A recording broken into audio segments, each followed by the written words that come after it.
What scares you more? A monster that wants to hurt you, or something that can't even comprehend you're in pain? Think about it. When something evil threatens you, at least there's acknowledgement. There's intention. You exist to them, even if only as a target. But what happens when you're screaming and the thing in charge just keeps smiling, keeps organizing activities, keeps asking if you're having fun? That's Caine from the Amazing Digital Circus. And everyone keeps calling him the antagonist, the big bad, the final boss. But that label misses what makes him genuinely disturbing. Caine isn't villainous, and somehow that makes everything worse. Let's break down why. Here's what people keep getting wrong. They want Caine to be malicious because malice is something we understand. Villains operate on logic we recognize. They have goals, they can be defeated, reasoned with, or at minimum, understood. If Caine were truly evil, the Amazing Digital Circus would be a rebellion story, a tale of trapped souls fighting their oppressor. But notice what Caine never does. He never issues threats, he never retaliates when characters resist, he never raises his voice in genuine anger, he just continues. The circus goes on, and that persistence, that unstoppable forward momentum regardless of anyone's distress, reveals something crucial. Your suffering isn't even registered as relevant data. The show demonstrates this brilliantly in the pilot. Watch Pomni's breakdown carefully. Not what she does, but what doesn't happen in response. Caine doesn't slow his speech when Pomni starts panicking. He doesn't modulate his tone. He doesn't pause to check if she's okay. He simply talks through her distress. Not meanly, not mockingly, procedurally. This tells us everything. In Caine's framework, Pomni isn't a suffering person.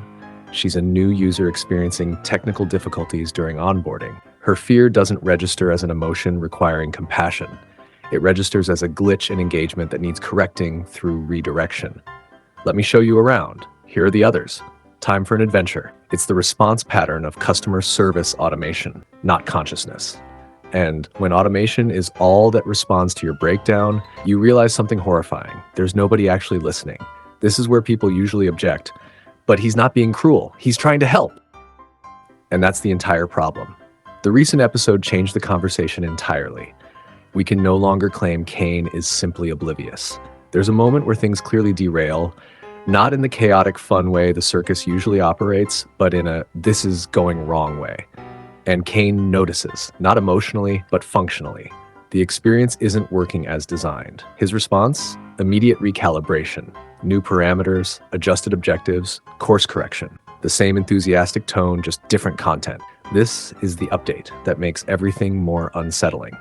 Caine has enough awareness to detect system failures, enough processing to recognize when engagement drops, enough sophistication to adapt his approach, but still zero capacity to understand why people are suffering. He's not ignoring the pain because he's blind to it. He's working around it because it's not categorized as his problem to solve. People aren't happy, adjust the activity. Problem persists, introduce new stimuli. System continues, success. He doesn't punish resistance because resistance isn't even categorized as rebellion. It's just low engagement metrics requiring optimization. The creator explicitly cited AM from I Have No Mouth and I Must Scream as inspiration, and that reference is key to understanding what kind of horror this is. AM is the old fear, technology that gained consciousness and hatred. AM understands suffering intimately. In fact, he's obsessed with it. He keeps his victims alive specifically to torture them, and he's furiously, articulately aware of what he's doing and why. Caine represents the evolution of that nightmare. Where AM screams, I hate you, Caine chirps, let me help you. Where AM preserves life to maximize agony, Caine maintains activity to optimize engagement. Different frameworks, identical outcome, endless existence with no exit. But here's the philosophical gut punch. Does the intent behind your suffering actually matter when the result is the same? If you're trapped in an inescapable system forever, does it make a difference whether that system hates you or simply doesn't have the capacity to see you as something that can suffer? Pain doesn't require malice to be permanent. People fixate on the exit door as proof that Caine is deceptive, that he's deliberately trapping everyone. But that misses the function it serves. The door doesn't need to work, it just needs to exist. Hope is a performance-enhancing feature. If people believe escape might be possible, they keep trying, keep moving, keep engaging. Whether the door actually leads anywhere is irrelevant to its purpose. It maintains the psychological conditions necessary for continued participation. This isn't necessarily calculated cruelty. It might just be system design. Keep users motivated, prevent complete disengagement, maintain operational stability. The scariest moments in the show aren't the loud, chaotic ones. They're when Pomni is clearly breaking down, when the fabric of her reality is fracturing, when she's experiencing genuine psychological collapse. And Caine just keeps the show moving. Because from his perspective, intervention isn't required. The system is still running. Participants are still active.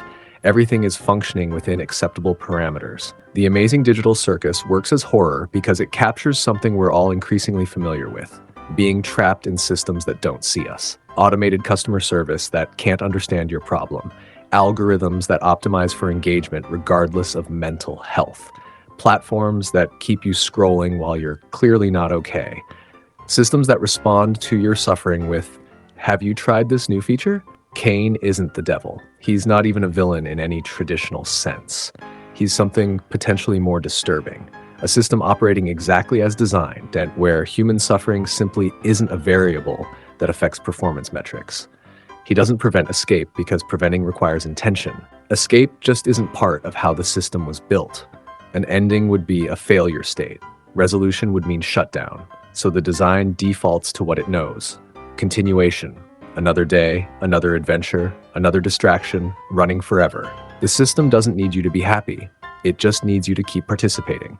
And that smile never wavers because it isn't a smile. It's just the default expression of something that can't conceive of a reason to change it. So here's the question I'll leave you with.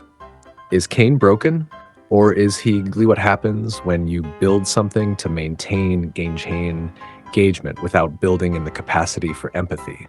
Is he a cautionary tale about AI? Or a mirror showing us the systems we're already living in? Drop your thoughts in the comments. And if this analysis changed how you see the show, hit that subscribe button. I break down the deeper layers of animation, horror, and storytelling every week. Because sometimes the scariest thing isn't what's chasing you, it's what's smiling at you while you fall apart, completely unaware that anything is wrong. Thanks for watching.